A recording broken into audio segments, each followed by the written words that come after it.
Assalamualaikum warahmatullahi wabarakatuh. Perkenalkan, kami dari kelompok 7. Pada kesempatan kali ini, kami akan mempresentasikan mengenai sistem informasi pengolahan surat perintah membayar atau SPM. Dengan saya sendiri, Zaki Fikran Kasmada, dengan NIM F1G1230338, dan rekan-rekan saya ada Putri Adelia, dengan NIM F1G1233033, ada Siti Nur Aisyah, dengan NIM F1G1233035, ada Zulaiha dengan NIM F1G1233039, dan yang terakhir ada Delal Mustifar dengan NIM F1G1234043. Selanjutnya kita masuk pada sesi pemaparan materi. Pada pemaparan materi pertama akan menjelaskan mengenai apa sebenarnya itu SPM. Baik, di sini saya akan menjelaskan apa itu SPM. SPM sendiri adalah Sistem Informasi Pengolahan Surat Perintah Membayar yang dirancang untuk mendukung kinerja staf administrasi subbagian tata usaha Kantor Pertanahan Kota Kendari dalam mengelola data SPM secara terdigitalisasi. Sebelumnya, pencatatan data SPM dilakukan secara manual menggunakan perangkat lunak, spreadsheet, dan berkas visit. Kita masuk pada kerangka struktur model dalam penelitian. Nah, kerangka struktur model dalam penelitian ini terdiri dari variabel independen dan variabel dependen. Nah, variabel independen atau X-nya itu meliputi ease of use, kemudahan pengguna, kemudian usefulness atau kegunaan atau manfaat, kemudian ada konten atau kontennya atau isi informasinya, kemudian ada akurasi atau keakuratannya, dan security atau keamanan. Nah, kelima variabel tersebut digunakan untuk mengukur faktor-faktor yang mempengaruhi tingkat kepuasan pengguna dalam menggunakan sistem atau layanan yang diteliti.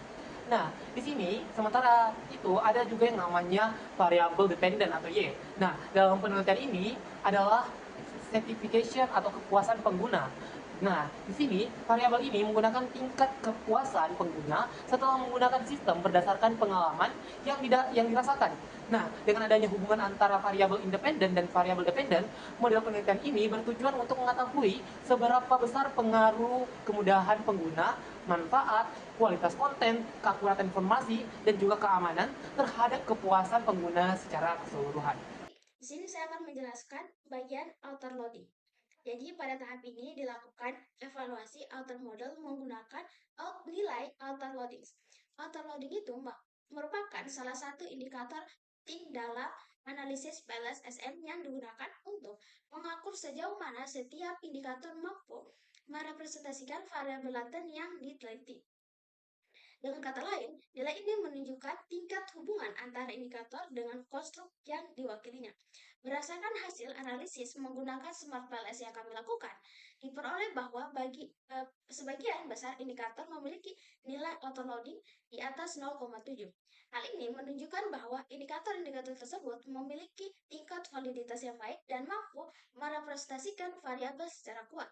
Selain itu, terdapat beberapa indikator yang memiliki nilai outer loading di antara 0,5 hingga 0,7, atau lebih tepatnya 0,94.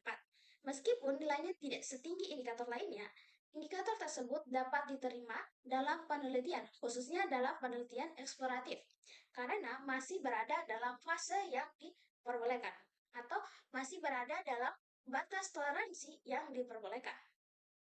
Nah, nilai outer loading yang tinggi tadi menunjukkan bahwa indikator memiliki kontribusi yang besar dalam menjelaskan variabel laten. Sehingga semakin tinggi nilai, semakin baik pula kualitas indikator tersebut dalam mengukur konstruk yang dimaksud. Oleh karena itu, berdasarkan keseluruhan hasil yang diperoleh, dapat disimpulkan bahwa seluruh indikator dalam penelitian ini memenuhi kriteria validitas dan mampu merepresentasikan variabel dengan baik, sehingga layak digunakan untuk analisis selanjutnya. Baik, selanjutnya konstruk reliability dan validity. Di sini kami menampilkan hasil uji 6 variabel utama kami mulai dari akurasi hingga usefulness. Bisa kita lihat bersama pada kolom average variance extracted atau AVE, seluruh variabel kami sudah berwarna hijau dengan nilai di atas 0,5. Bahkan untuk variabel years of use, nilainya mencapai 0,805, yang menunjukkan bahwa variabel-variabel ini memiliki validitas yang sangat baik dalam mewakili indikatornya. Selanjutnya, jika kita lihat pada kolom composite reliability dan crunch batch alpha, angka yang dihasilkan juga sangat konsisten, yakni berada di kisaran 0,8 hingga 0,9. Hal ini menjadi bukti nyata bahwa instrumen kuesioner yang kami gunakan sudah reliable atau handal. Dengan hasil ini, kami merasa bahwa data yang kami himpun sudah valid secara statistik dan sangat layak.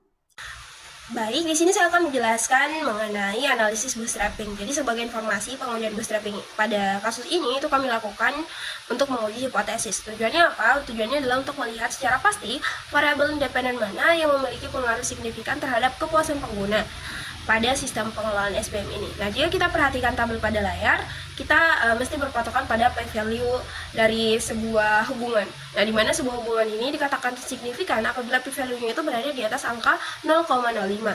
Nah, dari 5 jalur hipotesis yang kami uji, dapat dilihat hasilnya terbagi menjadi 2. Yang mana itu pertama itu kelompok hipotesis yang diterima atau signifikan. Sedangkan kelompok yang kedua itu adalah hipotesis yang ditolak atau tidak signifikan. Nah, yang termasuk dalam signifikan ini ada 2 variabel. Pertama itu variabel konten, di mana nilai p-value-nya itu sebesar 0,015, yang mana artinya kualitas kelengkapan informasi dan kesesuaian data SPM di dalam sistem ini terbukti secara nyata mempengaruhi kepuasan pegawai. Nah, variabel yang kedua ini adalah kemudahan penggunaan, di mana nilai p-value-nya itu sebesar 0,046. Ini membuktikan bahwa manfaat sistem dalam mempercepat dan mempermudah pekerjaan administrasi itu langsung dirasakan oleh para pegawai yang menggunakan sistem ini. Nah, kelompok yang kedua ini adalah kelompok yang tidak signifikan, di mana ada ketiga variabel yang masuk dalam kelompok ini. Ada variabel akurasi, kemudahan penggunaan, dan juga variabel security, di mana p-value-nya itu berada di atas 0,05. Artinya dalam konteks ini, ketiga variabel tersebut tidak memiliki pengaruh yang signifikan terhadap kepuasan pengguna. Jadi kesimpulan dari analisis bootstrapping ini adalah kepuasan staf yang menggunakan sistem SPM saat ini paling kuat didorong oleh kualitas konten dan juga manfaat atau kegunaan sistem SPM itu sendiri. Baik, sekarang kita masuk ke bagian evaluasi inner model. Di sini kami ingin melihat seberapa kuat model penelitian yang kami bangun dalam menjelaskan kepuasan pengguna. Seperti yang terlihat, kami mendapatkan nilai R-square sebesar 0,775 atau sekitar 77,5%. Angka ini menunjukkan hal yang cukup menggembirakan bagi penelitian kami, karena artinya variabel independen dari metode UCS yang kami gunakan secara bersama-sama mampu menjelaskan variasi kepuasan pengguna hingga 77,5%. Karena nilai R-square ini sudah jauh di atas 0,67, maka model yang kami bangun ini tergolong ke dalam kategori kuat. Sisanya sebesar 22,5% mungkin dipengaruhi oleh faktor lain di luar penelitian ini. Namun dengan hasil ini, kami merasa model ini sudah sangat memadai untuk menggambarkan kondisi yang ada. Demikianlah presentasi dari kami. Mohon maaf bila ada kekurangan. Wabillahi taufiq wal hidayah. Wassalamualaikum warahmatullahi wabarakatuh.